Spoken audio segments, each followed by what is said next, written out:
So we need to have a conversation about getting rid of the penny. There are so many questions floating around and misinformation that I really think it's time that I came on and talked sensibly about this matter and explained to everybody what's going on with the penny. We're finally getting rid of it. Hi, everybody. My name is John Feigenbaum. I am the CEO and publisher of Whitman Brands. We are the parent company of the Gray Sheet and the Red Book.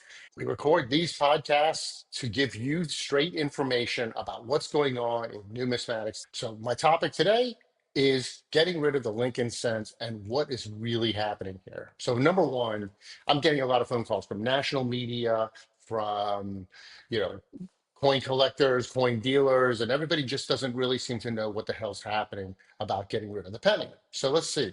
Since 1909, the same Lincoln cent essentially has been produced by the United States Mint with Lincoln on the obverse and various reverses. We had the wheat reverse, we had the memorial reverse, then we've had shield reverses, and then we've had like a 1 year where Lincoln had some various reverses. And today we are back to the shield reverse cent, and this coin is officially being discontinued by executive order. So it's very exciting because we've been talking about getting rid of the penny since about 1990. The first cents were issued by the United States in 1793.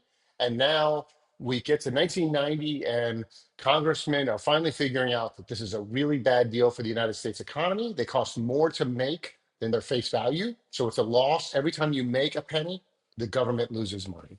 I think today the current estimate is that it costs the United States Mint 3.7 cents to make a single penny. So we're almost losing 3x every time we make a penny.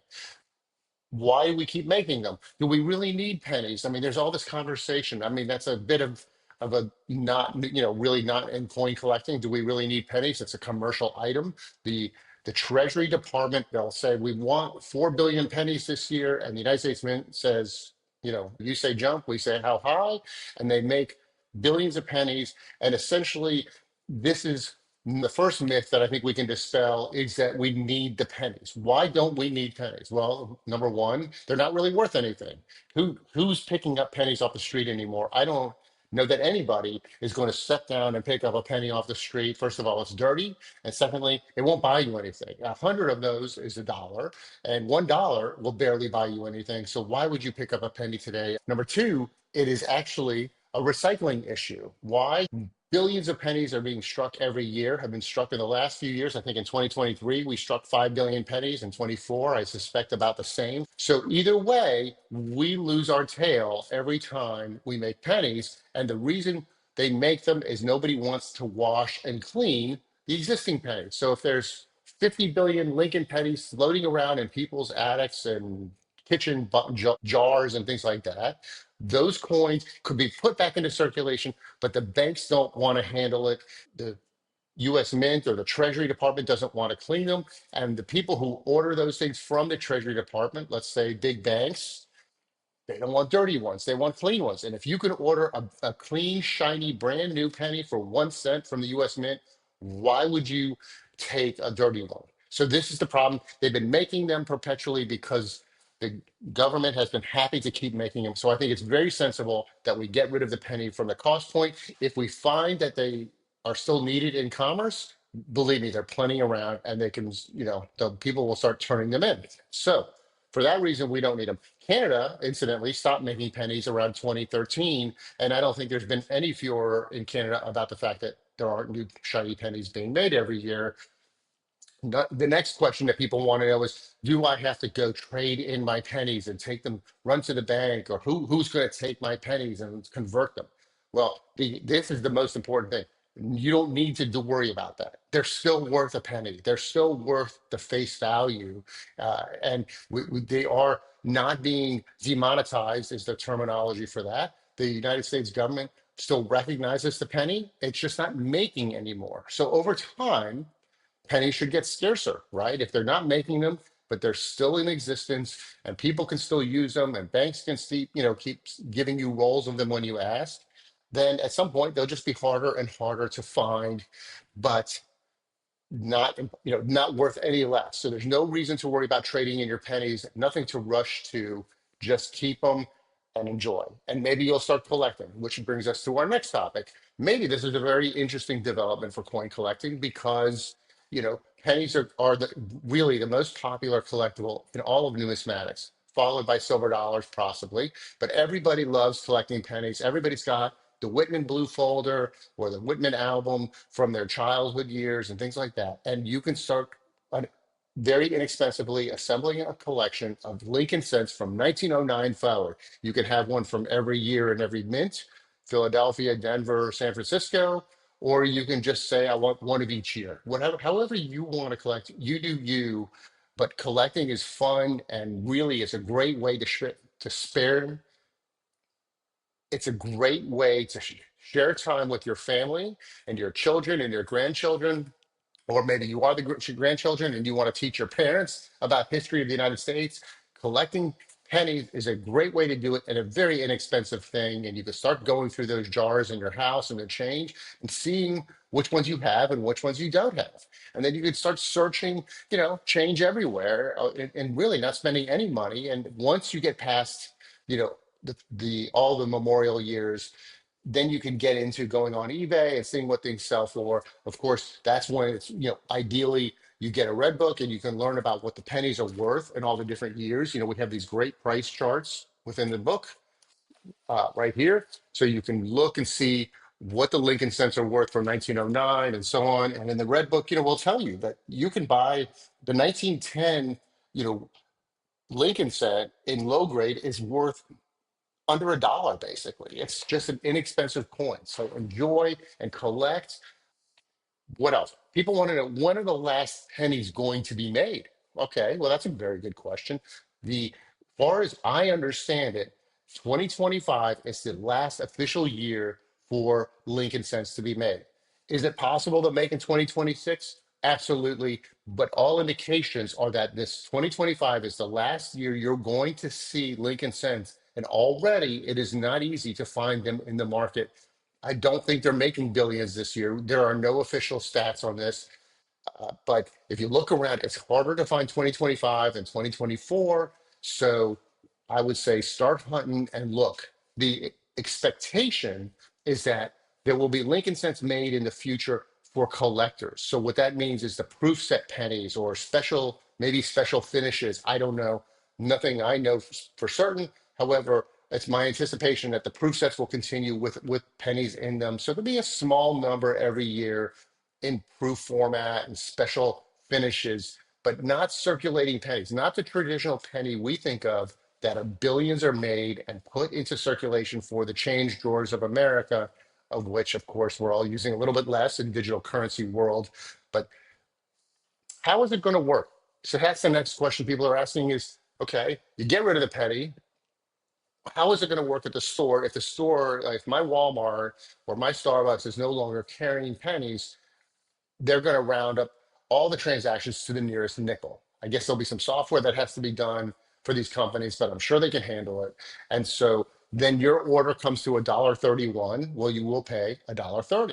And if your order becomes $1.34, you will pay $1.35. So the idea is that this is not unfair. The more transactions you do in the real world, the more times it'll average out.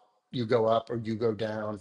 And, you know, while people can get upset and say this is not necessarily fair to disadvantaged people, financially and so on, I really just don't see the difficulty in rounding or the unfairness in rounding. In fact, I am an advocate for getting rid of the nickel for the same reason. I think that nickels are the same boat as the penny. And as far as I understand, it costs 13 cents to make a nickel, 5 cents. You lose 8 cents every time you make a nickel. I mean, that's incredible, right? That's an incredible loss.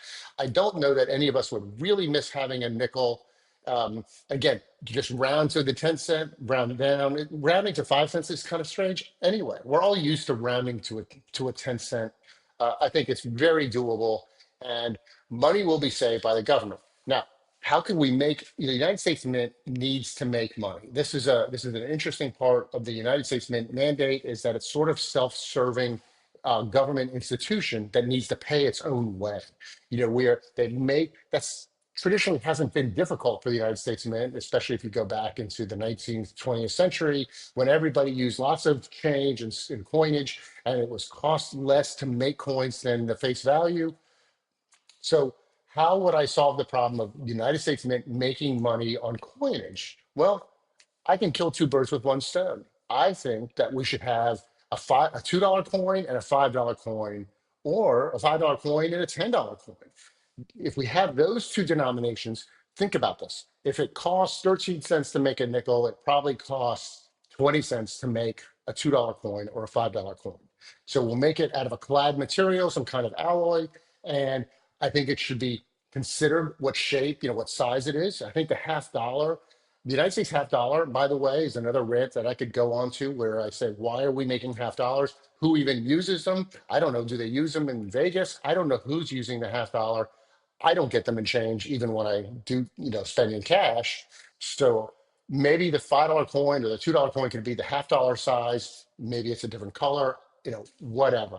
Whatever makes it easy for consumers to understand and not make a mistake. The mistake that was made with the Susan B. Anthony in 1999 was that we made $1 coins that looked too much like quarters. People got confused. That left a bad taste in everybody's mouth. And now, of course, it never caught on that we have $1 coins. We make $1 coins. We've had a series of coins called American Innovation Dollar coins in gold color, that we've made for years. It's an ongoing program, and they're gonna go through all the 50 states and say celebrate each state with an innovation that happened at that state. The Geiger counter, I don't even know. I can't remember what state belongs to what innovation. Tires and maybe Ohio and so on. Either way, the program has really not succeeded in the sense that it has not brought attention to these coins. Very few collectors, I know very few dealers who are looking for American Innovation dollars. There's 5 a year being made, and there's proof sets and reverse proof sets of these American Innovation dollars. I can't find them anywhere. Bad idea.